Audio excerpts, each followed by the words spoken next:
Reka nongere baha ikaze rero, karibu mbahaye ikaze ku ijambo ry'umwimerere Germain Muhirwa. Shalom Bashem Elohim Elohei Avraham Yitzhak Yaakov Muhirwa ba Yeshua HaMashiach. Maze anachnu holchim lilchot hayom.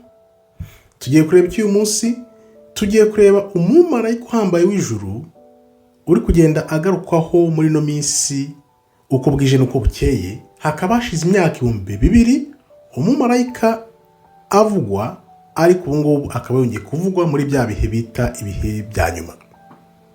Kamanzi masuzero mu izina ry'Uwiteka Imana ishobora byose, Imana ya Abraham, Isaac na Yakobo na Muhirwa, Imana yawe, Imana yacu twese, byose kubw'umwami wacu Yeshua HaMashiach benshi bita Kristo.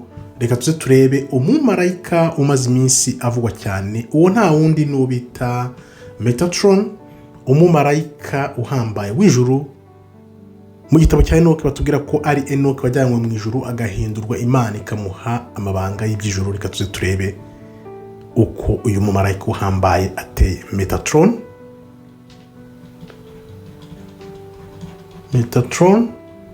akaba ari we mumarayika umaze iminsi agarukwaho muri ibi bihe tugenda dusatira ibyo twita ibihe bya nyuma. Icyambere rero bivugwa ko ari Enoki wazamuwe mu ijuru, Imana ikamuha amabanga y'ibiboneka, ibiboneka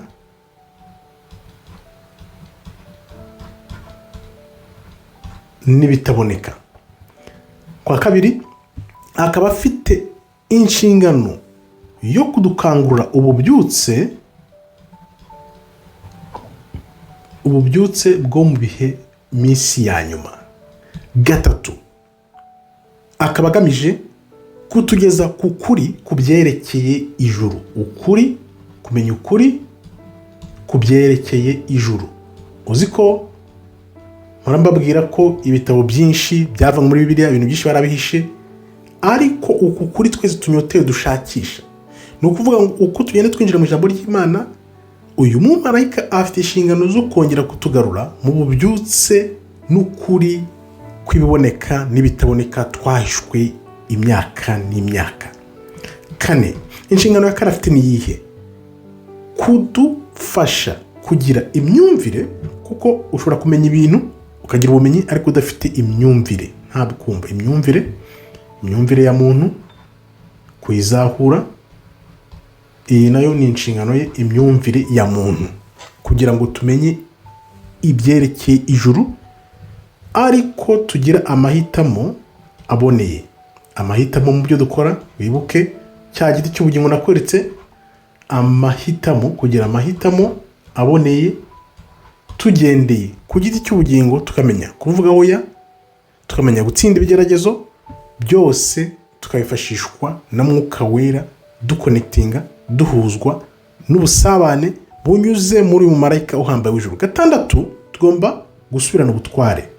Gahunda yo gusubirana ubutware, wibuke ko gahunda y'Uwiteka Imana idufitiye ari uko Satani agomba gutsindwa kugira ngo twongere dusubirane ubutware muntu yahoranye kuva na kare, ariko Roho w'Uwiteka azongera kugaruka mu buzima bwacu.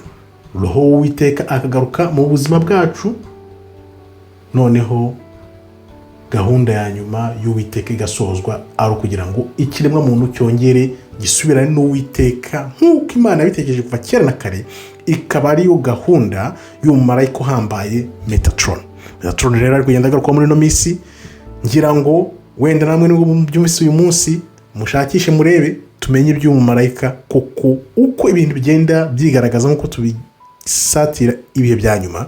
Urabona ko ibintu bigenda biza buhoro buhoro kandi nta gishe kizajya ahabona.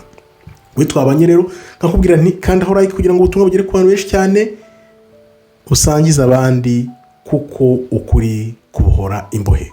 Murakoze rero, Imana ikomeze barinde. Shalom, toda haba, tov meyod.